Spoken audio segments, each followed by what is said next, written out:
The DNA test said I'm not the father. My mom said I should pay anyway. Years ago, I dated a woman. The relationship was toxic, controlling, unstable.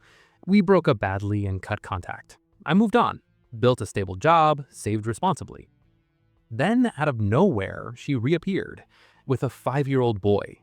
She claimed he was mine and demanded child support. The timeline matched our last contact, so I took it seriously. I offered to cover all costs of a DNA test, and if he was mine, I'd step up fully, financially, emotionally, legally. She refused, said I should just pay what I owe. When I insisted on the test, she went to my family, painting me as a deadbeat avoiding responsibility. The results came back, not the father.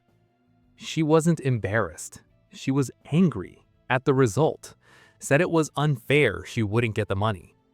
I thought that was the end of it. Then, at a family gathering weeks later, my brother joked about the situation. A friend and I laughed along, quietly, in another room. My sister overheard.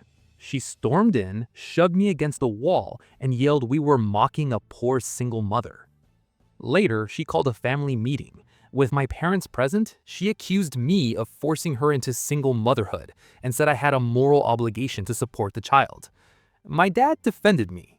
He's not the father. End of story. But my mom said something that still sits with me. Even if the kid isn't yours, you make more than enough money to help. You should have just given it. Now, my sister texts daily, calling me selfish. My mom says she's disappointed in the person I've become. Only my dad and brother stand by me. Biology is optional, your bank account is mandatory. I've made peace with the truth. But guilt doesn't care about facts. It only cares about access. Some deaths are invented after the fact, just because you're solvent. When income becomes a proxy for responsibility, consent and truth become optional. The demand persists not because of involvement, but because of balance.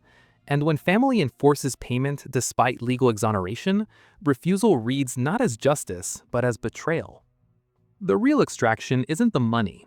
It's the expectation that your stability exists to absorb other people's chaos. One reply cut through the noise with quiet clarity. Tell your sister if she's so concerned, she can pay. After all, she's just as unrelated to that child as you are. Another added, voice steady. Your mom wants you to fund a stranger's child out of kindness. Let her start the GoFundMe herself. If your paycheck can be retroactively assigned to someone else's life choices, even when you've done nothing wrong, what next expense are you already liable for? Is it next year's tuition? A medical bill? Or simply the ongoing cost of being the one who has enough?